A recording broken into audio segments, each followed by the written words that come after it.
So, hello, Palvi, and thank you for your willingness to have yet again a conversation with me. You are an avid reader of psychological and self-development books, and you have been interested in and working with a title lately that is, and here When is the things cue. fall apart. Yeah, Things Fall Apart it's by. it's when things fall apart. Heart Advice for Difficult Times by Mhm. Pema Chödrön. And it's a fairly old book. I think a lot of people like she released it in 2000.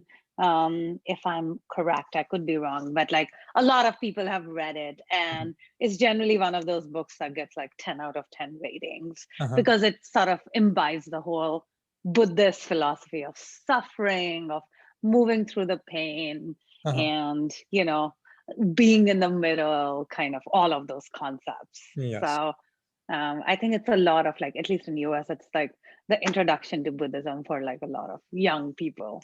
Yes. Okay. And maybe some of the listeners Yeah. don't know, but I have a substantial Buddhist background and I'm a Buddhist scholar myself. And we want to take the opportunity of talking about such a classic that I have not read, but I'm surely familiar with the topics as such.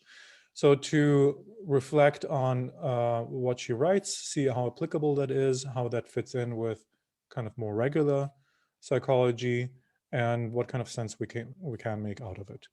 And our idea was to go chapter by chapter because they seem worthy individually to get more attention, and they have different kind of contents and Yeah. more circumstances. And the reason why we wanted to actually go chapter by chapter is because each chapter sort of like goes into like one of the concepts around Buddhism. Yes. And they all, when you read them, they like at first read, right, like they all sound so good, um and so true, but like the minute you step back, at least for me, the minute I step back and try to say, okay, yes, this is so true, let me apply it. And I think that is when I started to apply it. As for me personally, early in the year, like things literally just fell apart, as the book said.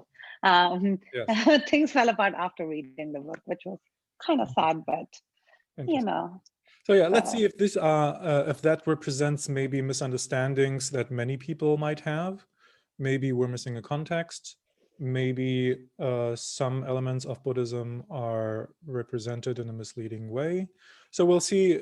mhm. First of all, it's impossible to give a concise, practical, and applicable understanding of Buddhism in one book. That's just not possible. This is And such. it is a tiny book to read, right? Like it's Yes. barely what, 190 pages, 188 pages. So So it's not a big book. any author Yeah. that would attempt that would make some mistake, either Yeah. oversimplifying or overcomplicating or too general or too specific for an audience. So it's not a criticism per se about the book that has surely many followers, but just to see where it would need more a kind of completion for the reader to maybe get more out of it. So let's jump into the first chapter and see what Okay. leads us. Perfect. So, chapter one is called Intimacy with Fear. And basically, the entire point of view of like chapter one is like fear is a natural reaction to moving closer to, your truth. And sort of what she talks about when she does that is she gives the story um, of this monk who really just wants to stop being afraid, like does not want to feel that emotion of fear. He goes into his hut he's at a retreat. He goes into a hut in the middle of the jungle, and he turns on the light, and there's like a snake in his hut, and all night like he just like looks at the snake and the snake looks back, and in that time he's like feeling fear all night. And at some point at night, like the light bulb goes off, or goes out, and he's still sitting there and he doesn't know if it's like the end of the world or not.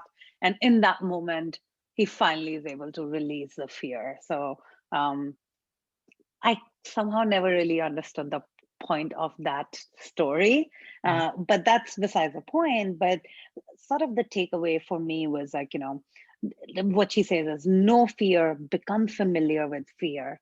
And when you do that, you become humbled You have to stay present on the fear, right? So, you have to be mindful, or the whole mindfulness of other books like Thich Nhat Hanh come into here, where, just stay with it. And when you stay with it, it'll introduce you to everything that you have ever read or heard. You will finally be able to stay in the moment and become present, etc. And to me, the questions that I had for this particular chapter were, yes, I understand that, the moment when there's like, to me, the way I interpreted the word fear was, whether I interpret it as disappointment, sadness, like, or anxiety, or fear of the unknown or the future, right? Like, I get sad. I got a job rejection. I got really, really sad about this particular job rejection. I really like that company, etc. And my instinct was obviously not to stay with that disappointment or Yes. sadness. My instinct was watch Netflix, eat a tub of ice cream, Yes. do something to make myself feel better. Yes. And to me, yes, in theory, this makes sense. And I think when I'm in my right mind, I try to do this. And it, like, yes, I think, like, I understand it at a logical point of view, but subconsciously, I think we're also engraved in just figuring out, in like running away, right? Like, it's Yes. so quick. The runaway happens so quick that staying with fear is, like, for me, just like an impossible thing to do. Like, I don't even realize, like, how quick that happens, right? Like, you get disappointed or something happened, and you're like in anger, or you get like, you just don't want to think about it. Like, you just like distract yourself so quickly. Yes. What is your take on this? Like, should you start to, like, feel every moment and be mindful in every single second of the day or moment of the day? And is that even possible? Yes. So luckily, this is a relatively simple topic. Yeah. In its structure, and I tell you why. Interestingly, beyond the example that she gives in the book, its fear is, for the people who know the ancient Buddhist literature, is one of the first adaptation of a therapeutic approach in ancient history. So the Buddha in Majjhima Nikaya 4, so in the collection of middle-length texts and the fourth sutra in that collection, he is talking about fear, and the Buddha talks about himself before he was enlightened, so as a pre-enlightened practitioner, and he was setting out to find the most fearful thing because he wanted to explore what that is, and then he went to a graveyard. And what he did, he basically did something that today we call therapeutic. When he was sitting, fear came up because of the environment and the spirits that people believed are haunting the graveyards. So fear came up, and what he thought to himself, what if I just continue sitting and I don't do anything about it? What if I just stay with that, right? And in the short description that is in the text, it says that the fear came and the fear went.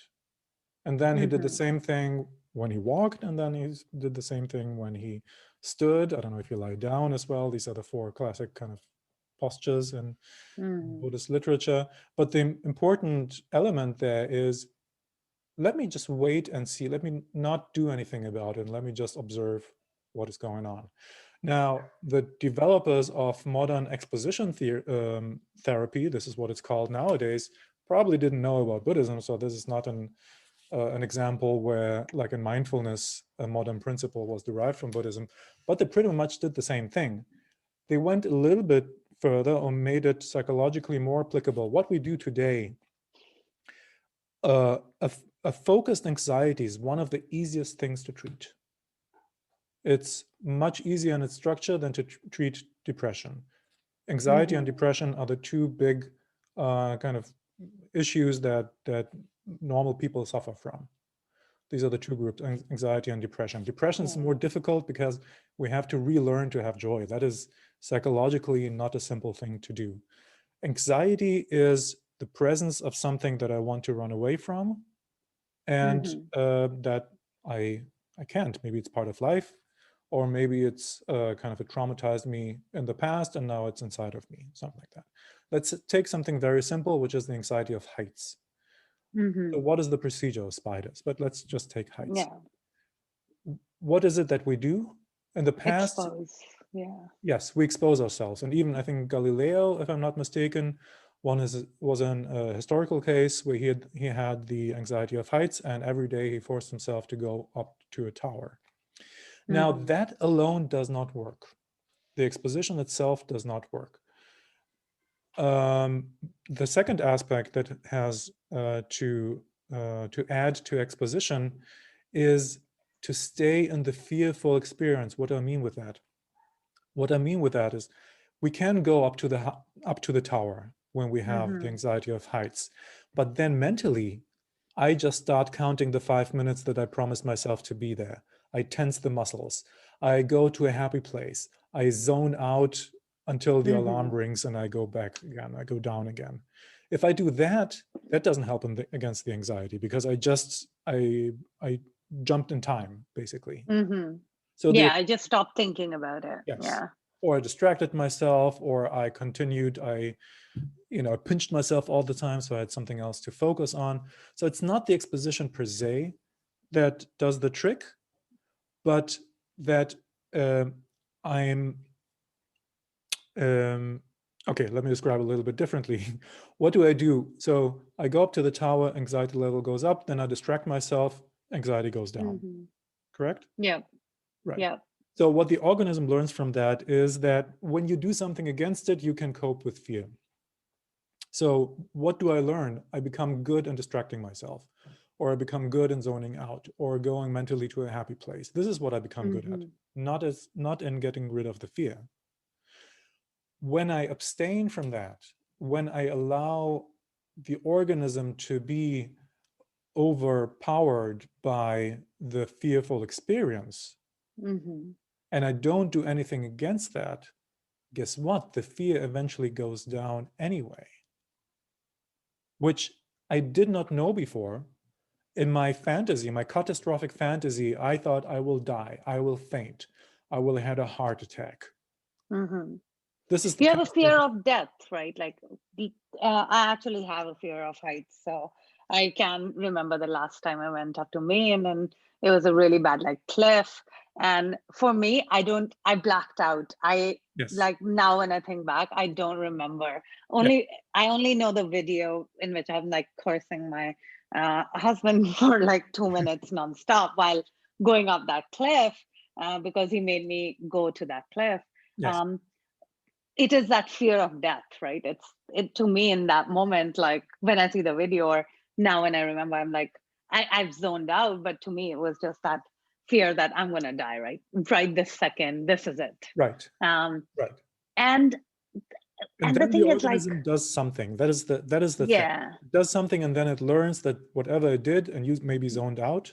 But that is what helps. So it wants to repeat what helps. So the next. So you're saying like, but then you have to be prepared to know that like you're going to get anxious, right? Like how do you stop that, that instinct to take over? Because that instinct, I think like for all of us, like who have lived some parts of our lives, that instinct, and by that instinct, I mean it's like, when I got that rejection from my job, from this company, from this interview. We cannot mix those two. When we're talking about something with anxiety, we talk about something very, very specific. But to me, that instinct is the same, right? Like that immediate instinct. The minute I got no, and I started watching like Netflix and eating a tub of ice cream, I'm sorry. And the instinct of being on that cliff where I zone out was the exact same. Like my body did that same exact thing, which is let me zone you out because you can't handle the truth right now. Okay, but big difference is we can expose ourselves to the objects that cause us anxiety, typically. I know there are more abstract kind of anxieties, anxiety of life, or this is not what I'm talking about. Typically, there is the anxiety of traffic, the anxiety of spiders, the anxiety of height, the anxiety of closed rooms, these kinds of things. These are physical environments or objects. Yeah. I can expose myself. I cannot expose myself to all the time to the boss that is cursing me, or to my fear of getting fired from the job.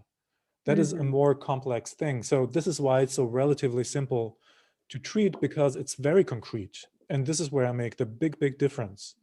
Whenever it gets internalized, whenever it gets it connects to our kind of system of joy, dysphoria, happiness, sadness, and so on, it becomes much more complex. And then we deal with the whole human being, with the whole psychic apparatus. So if we focus on those relatively simply structured fears, it indeed gets simple. And like fear of flying, heights, yes, and let closed me spaces. sketch out this principle again. The organism learns to do what helps to make the fear go away. This is what it learns. Now, when I interrupt through my zoning out, through my concentrating, through my distracting, through my listening to music, when I somehow interrupt and reduce the fear, the development of fear, then this gets learned, and the kind of with the headline of "this helps." Let me repeat that. What I don't know at the moment is that even if I don't do anything, the fear will go down, because this is how our mind works. A fear will not grow and grow and grow until my head explodes. This is not what happens. Okay. For that. But what about for like anxiety and depression? Is my question. To me, that those are the more real things. Good. Okay, we'll come to that. Yeah. But Okay. first to understand the simple case, and then we can go to the more. Okay. Yeah. So what we do instead with the two factors, either a leap of faith, because a credible source tells us you will be fine, or out of sheer determination, when I tell myself, I cannot go on like this. I don't want to be guided and ruled by this fear. I don't want to be a slave to the fear. I want to overcome it, no matter what. I don't care. So from one of these two factors, I expose myself. I expose myself, and I keep myself as much as I can, right? There are impulsive kind of distractions, but I force myself to stay in there. I see the fear growing and growing and growing. I have passed the level of comfort where I usually zoned out or distracted myself. It continues to grow. And guess what? Pretty soon, after a few minutes, it starts plateauing. At that moment, my confidence is up, because I know, okay, this is as bad as it gets. I don't know how long it stays on this plateau, but I know I can take it. Plateau and plateau and plateauing, and eventually it goes down again without me having done anything. When that cycle is completed, there is so much more confidence in the system, because the system understands, oh, I don't have to run away in panic of in the fear of a catastrophic showdown, or the heart attack and the pure dying, or whatever it is that I fantasized about. Just by staying in it, just by experiencing it, experiencing the discomfort of it, the anxiety will exhaust itself. It will go down by itself. Now, that cycle maybe lasted for 10 minutes, 15 minutes. The next time I do it, 5 minutes. The next time I do it, 3 minutes. There's a learning experience, a confidence, and the confidence is just so the opposite of the fear, right? The fear is, I don't know what to do. Maybe I should drop out. Maybe I should distract myself. So the more the organism has experience with the state, has learned that it can take it by exposition, by letting the discomfort come and grow as much as it wants to be, the more I gain confidence, and the less the fear has me in its grips. So the cycle ends basically when I have reached a level of confidence that I'm okay with, or the level of basically where I don't need to reduce even that. Like I'm okay with a little bit of discomfort at heights, right? It doesn't shock me. I stay at the outlook place on the mountains as much as I like. I can enjoy it, and then I'm fine after half an hour to leave again. I don't have to camp there. So when it reaches that level, the organism is totally fine and can go on. So this is the very simple principle of exposition and not allowing myself to drop out, to react with any kind of distraction, of any kind of being there. And again, one that I want to point out is we tense our muscles. Even that we cannot do. We stay there, relaxed, feeling the fear, the anxiety creeping up on us, growing as much as it likes, not as much as I like. As much as it likes, I'm a witness of this process until it plateaus. I witness that, and then it goes down, and I witness that. And that is basically, when you go back to the example of the Buddha, it's pretty much that, right? It was not a mental thing, it was not a sadness. It was really, let me go to a fearful place, which was the graveyard in that example. Let me experience that. So the object of fear is outside. Also in the story that you had, it's a snake. It's not something mental. It's an external. So the exposition is there constantly.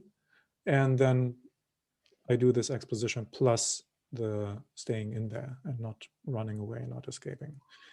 Okay, does that make sense to you, this cycle? Yeah, yep, that makes sense. My questions are more around, like you said, the more complicated ones, right? Like anxiety, depression, and like the mental ones, right? When things fall apart, or as I say, shit falls apart in personal life, like more in your mental state, right? Like more mentally, how do you deal with that, right? Like you're going through you know, people right now like going through job anxiety, job fear, job loss, and all of that. And it's an easy way to go. The depression or the anxiety sort of like is easy to like go down that rabbit hole very quickly. And how do you stop that? Or is that not even something that, like, you know, we need to think about with fear, or say, oh, I'm going to be intimate with my depression or my anxiety? Should we do that, or should we not even do that? Well, here the proper wisdom lies in differentiating in the right way between the different cases. I would not lump together depression and fear. So when you know, I have a thing with authority, some sort of a double bind with authority, I hate it, and at the same time I submit to it too much.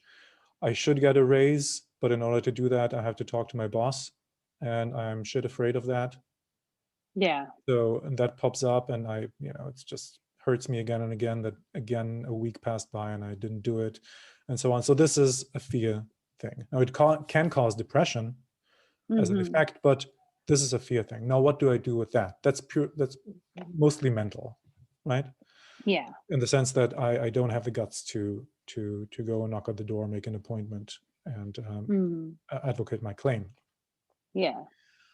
So if we take this example of the concrete object and we try to transfer it as much as possible to this case, then the first thing that we need to do is to externalize or objectify the object of my fear. So where previously in the other examples we have the convenient snake, the cliff, the tight room, or whatever it was, I need to somehow externalize that situation that I have in my mind and do something with that. It can be in a conversation. So this is what we do in therapy. I would ask the question of, okay, what could he say?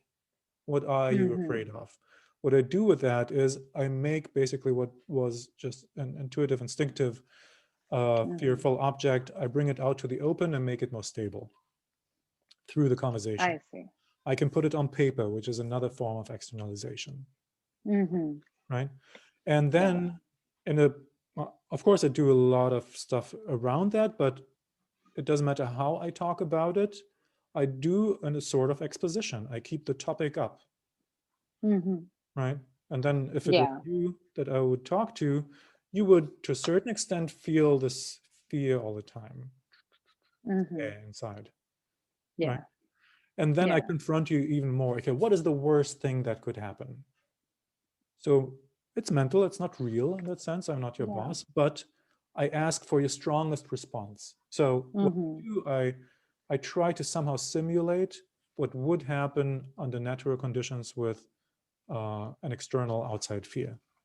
Where's the plateau? What is the worst that could happen? And then you tell me, well, my boss could scold me, insult me, tell me that, how dare I, with my performance, to ask for a raise. Okay, then what would you do if your boss said that? And then I see. I force you to come up with a strategy. And then you sort of like are pushing the internal fear into an external box, right? Yes, an external box, and also the understanding of it couldn't get worse than that. So if I have a strategy for the worst case, what would I do if my boss told me off, ridiculed me, and so on? What is the best thing that I could do? I mean, I could run out crying and then stay at home and quit my job. That's probably not the best thing I could do. What else can I come up with? And as soon the worst case is manageable, everything else is. Yeah. I mean, I still have to think through it, but the emotional kind of blow has kind of lost its overwhelming power. It's manageable. And then I have the sense like, yeah, I think I can do it. Or at least I think more that I could do it than before the conversation.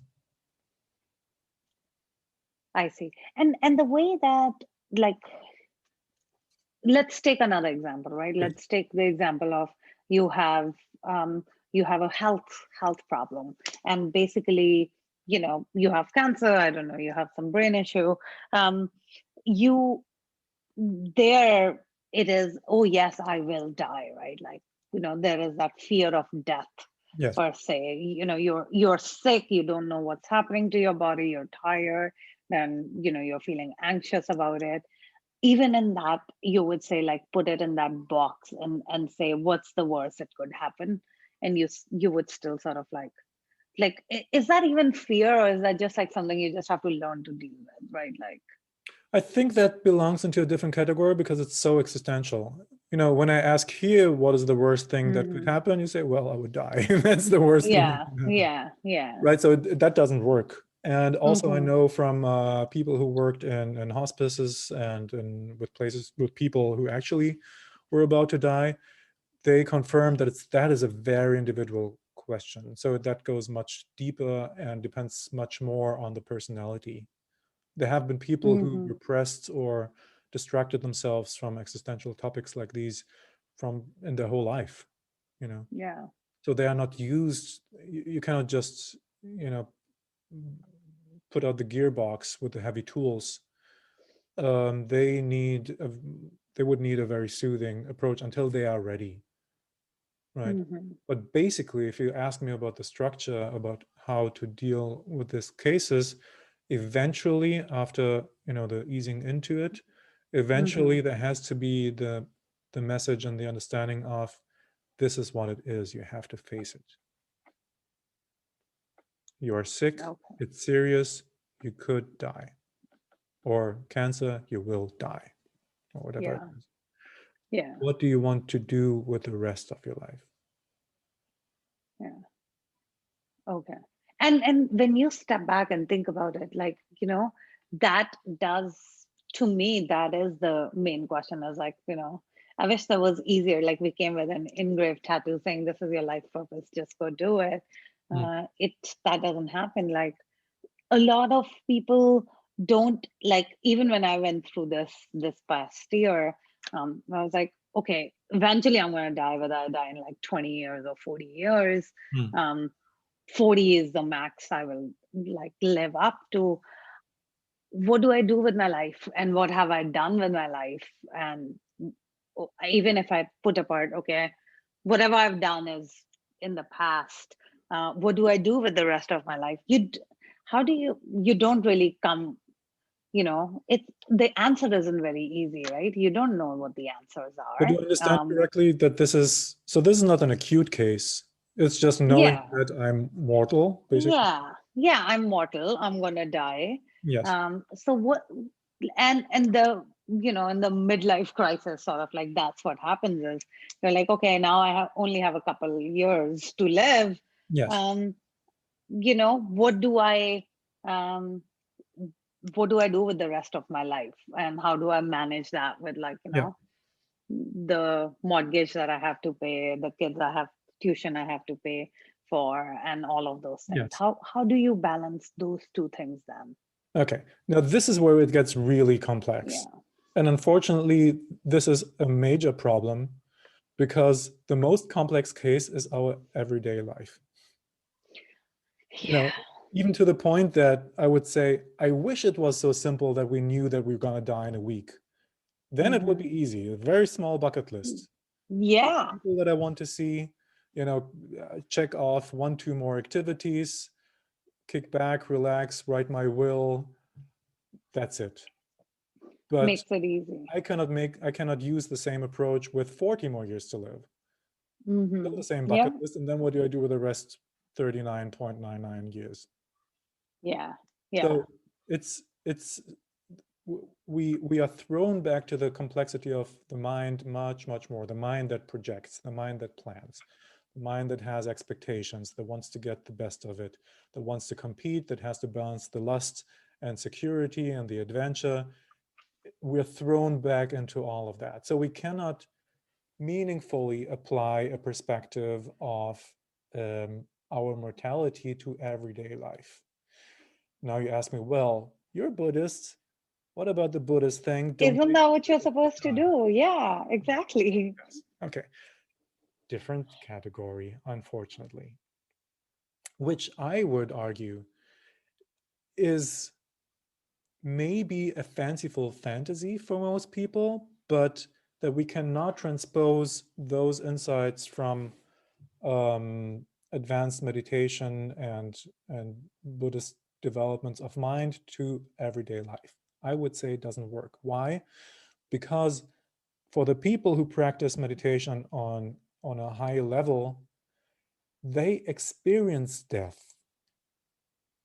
They experience, of course, not fully. It's not that you die and get reborn. I don't mean the rebirth kind of thing. But when we split apart the mind in meditation, there is a sense of actually losing oneself completely.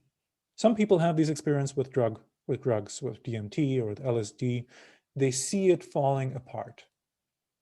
And this falling apart is, of course, it only resembles dying in a way, but everything that we know, everything that seems to glue together our life, our personality, this glue seems to go away. And then we have just snippet after snippet after snippet of almost disconnected moments. And then what I am usually carrying around with myself, this suit, this bodysuit, and this mental apparatus that I so carefully tend to with my, I have this personality, these are my dreams, these are my hopes, this is the person that I am, this is what I would like to do, all this falls apart. And now the drug state and the meditation state, they force us to take that blow. Like it stays with you. Like once you reach that state, drugs even more so because this is chemically induced, right? So the trip just do what you like. The trip goes on for a couple of hours or whatever the drug is. In meditation, you can snap out of it a little bit longer, earlier, but the shock, there's the shock like, oh shit, this is what it looks like. Nothing makes sense. It all falls apart. Okay. Now, why is that different? It's an experienced reality. People have gone through that, and that might be a life-altering thing. So you see someone who went through that, changing behavior, becoming maybe more calm, maybe more energetic, but something is going on.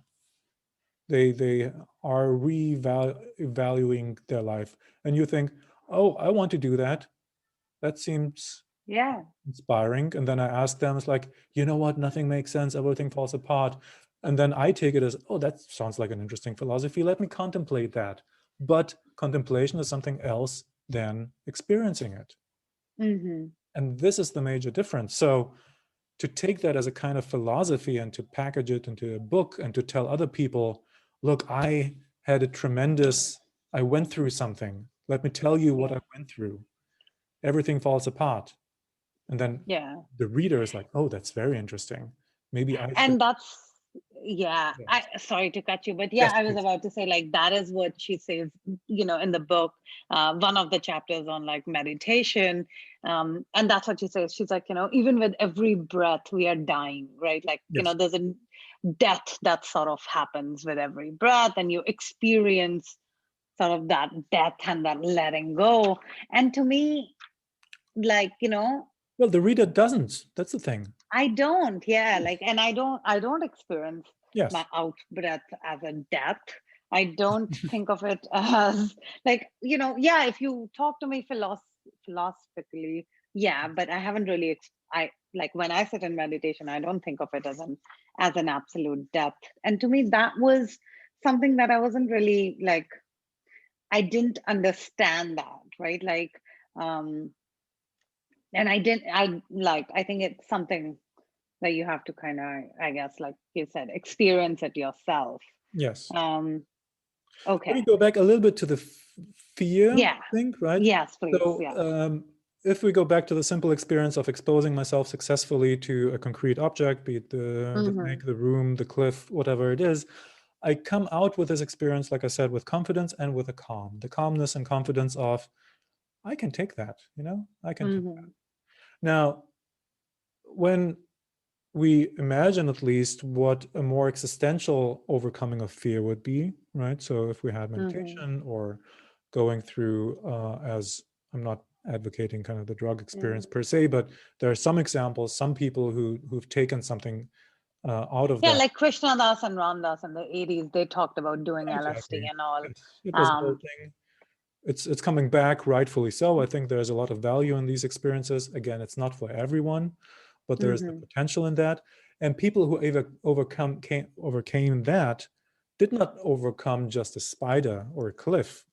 They overcame a kind of a fear that is more existential and deeper rooted inside of us. So you can imagine that the confidence and the calmness that comes out of that is much Like, more encompassing and shows itself in many more situations than overcoming the very particular anxiety of yeah, tight rooms facing a spider, yeah. or heights. So this is the interesting dynamic, I think, of fear and um, the the beauty of life that comes out of overcoming that. Small fear, limited confidence, and limited calmness. Mm-hmm. Overcoming of the big rooted fear, the fear of being alone, the fear of dying, all these things, no matter through which experiences, being meditation, being drugs, being it an existential person having a deep experience like that, some sort of inner transformation, but the effect will be similar. If I go to a deep rooted fear, an existential fear, the overcoming of it will have a transformative impact on our life. That makes sense. Now, the question that I have is like, um what if you're going through like more around anxiety or like a depression, right? Like, would you say, you start to become intimate even with that? um Depression that, like, I'm just going to talk about my experience. So like, that midlife crisis kind of depression, that's like, okay, the good years are kind of behind me, Yes. the peak has kind of happened. Yeah. um I have 20, 30 more years to live. What do I do with the rest of that time? Yeah. I don't know the answer. I don't have a particular calling. For sure, I'm not the next Elon Musk. And I will not be in the next 30 years, even if I try my absolute darnest. Yes. Um, that kind of depression that sort of like happens when, it's generally laughed about, where people say, oh, the men go and buy themselves like a Ferrari, a red Ferrari or something. If they can. um Yes. if they can afford it, yeah. But like, like, it's very like in US, it's always like men will go do something stupid, either Yes. go Yes. marry a younger wife, Yes. Yes. worst case, marry a younger wife, best case, if they can afford it, buy a Ferrari, or they'll do something in the middle there. Yes. And like, I understood that urge finally when it sort of like happened. I didn't do either or. But there was this, like, severe sort of like depression that came on. um And would you recommend like just like kind of like working through that depression or staying intimate with that depression? Or No, because it is not a good place to be in, like mentally, right? You're like just no.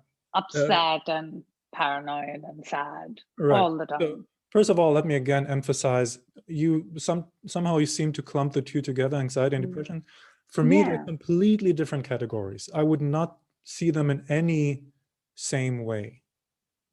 Just because both are mental does not mean that we can have a similar approach to them. For me, it's a very different phenomenon. So with the anxiety, again, I mean, I focus on two fundamental starting points, either a leap of faith or a determination to overcome it because I don't want to be a slave to the fear. I basically don't need much more. With some good guidance, the anxiety can be overcome. So what I didn't mention now is the unconscious. It doesn't need much in that sense. The unconscious is the panicking part, the part that is creating all these fantasies. I don't need to be too kind of gentle with that or too kind of encompassing or bringing it to the table. I understand, okay, my unconscious is freaking out. It doesn't know better. It wants me to escape, to suppress, and so on. I know better either through faith or by experience or by determination. So if anything, I would tell the unconscious, you know what, wait and see, I will show you how. We cannot do the same with depression. Not in this way. It's a very different approach because in depression, what is lacking is a sufficient connection to the unconscious that it tells me what the hell I should do. The what should I do with my life, the question that you uttered, right? And the first instinct for many people who don't have a satisfying answer to that and who suffer from that question is, what are other people doing? Okay, they would, yes, they might get a car, they maybe start working for an NGO, they start cycling and marathon. What do they, let me just try to do that. But fundamentally, they suffer from an unconscious that doesn't tell them. So I'm kind of helpless. The source that should tell me, which is my inside, my intuition, my guts, stays quiet. And then it's like, okay, I have to do something in the hopes to be satisfied, right? So now I can tell you the outside stuff, it's a hit and miss. It will probably, in many cases, not work as I hope. What I would work on is to reactivate this inner voice that is the one kind of register that has the important information for me. It's not my mother and my friend and advertising and films and books where my answer lies. Maybe, again, in rare cases, I might find the inspiration there. But what I actually need is a valid feedback from my unconscious that is able to tell me and is used as a compass of in which direction to go. I need to activate that source. And that is, as I hope is already understandable, a far more complex endeavor than just expose myself to something. Okay. Biographically, I would say the silence of the unconscious comes from the fact that I systematically disregarded it over the past years, at least. Which quite a few of us do, right? Yes. Because we're encouraged to follow the script, go to college, exactly, go to get married, have kids, buy a house, right? Like, like it's that societal sort of, don't do what pleases you, just do that. The career and so on, which has, it's not completely wrong. It has its benefits. Yes, it has its benefits. But one disadvantage is that if I don't at the same time take care of this inner voice and somehow hear it and pick it up and make it feel acknowledged so that it continues to talk to me, then I will silence it. And we can really think of it in the same way as when we deal with kids. The kid comes and say, I want to go to the playground, right? I want to play with me this, play with me that. Right? And I can't shut up this voice through punishment, through disregard, through carelessness, through not loving the child. I can teach the child not to ask me anymore. Yeah. Right? Yeah. I can, if it's a small child, right? Yeah. Which unfortunately happens a lot. I can teach it that its desires don't matter, because this is what matters: education, doing what I tell it to do, and so on. So this is already kind of a biographical setup where the child learns either it's not important what I feel, or I get punished for it, or it isn't getting done anyway. Why Yeah. should I listen to it? Why go through this pain and suffering of having an urge and having a desire and a need that is not heard and not fulfilled? Now, I can teach the kid and give it my values and educate it as I see fit. This is my job as a parent. But I can also make sure that the kid is not silencing its voice. You cannot go now to the playground, but you know what?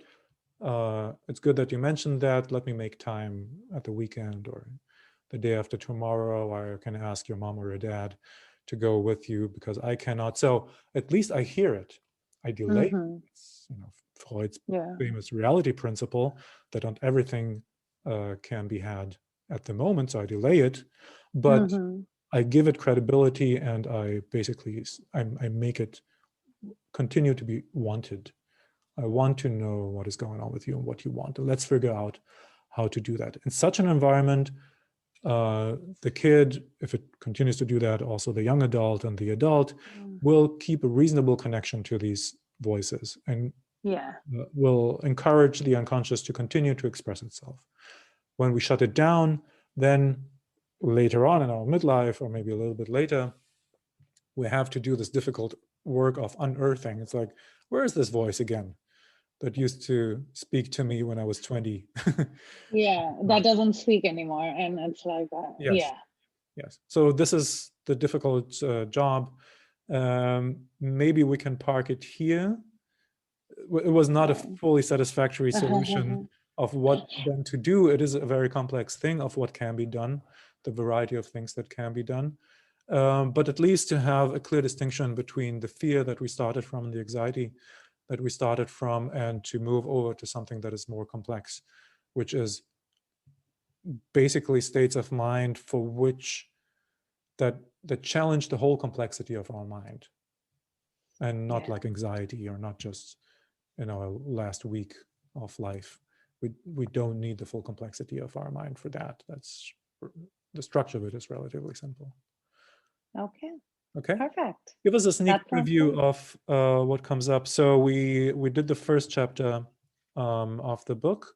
We started peeking into the second one, if I see that correctly. Is that right? Yeah, the second is called When Things Fall Apart. We've started doing a little bit of peeking, but there I think like there's quite a bit of more content that I definitely want to do a deeper dive into. Yes. And there will be more also to be said. I hope to hear a little bit more about what the writer kind of recommends from the Buddhist perspective. And there is also something that I can comment on. There is indeed a contribution that can be had, I think, from a Buddhist perspective, more so than in this first case with fear and anxiety. I mentioned that there is one sutra where the Buddha kind of treats fear explicitly, or the Buddha to be treated fear explicitly, but it's only this one sutra. Fear usually doesn't come up in the text so much. So even though there is one example of an early application of exposition therapy, that was basically that. I think that Buddhism has much more to offer in this field of maybe depression or complex life situations. Okay, thank you, Doc. So thank you for this first preview and dipping into those topics of the book. For me, it will be in the series of Buddhism-related topics that I love to combine with psychological topics, because I think that there are more contributions that we currently have with the basically reduced to the mindfulness thing. So I'm looking forward to discuss more chapters with you.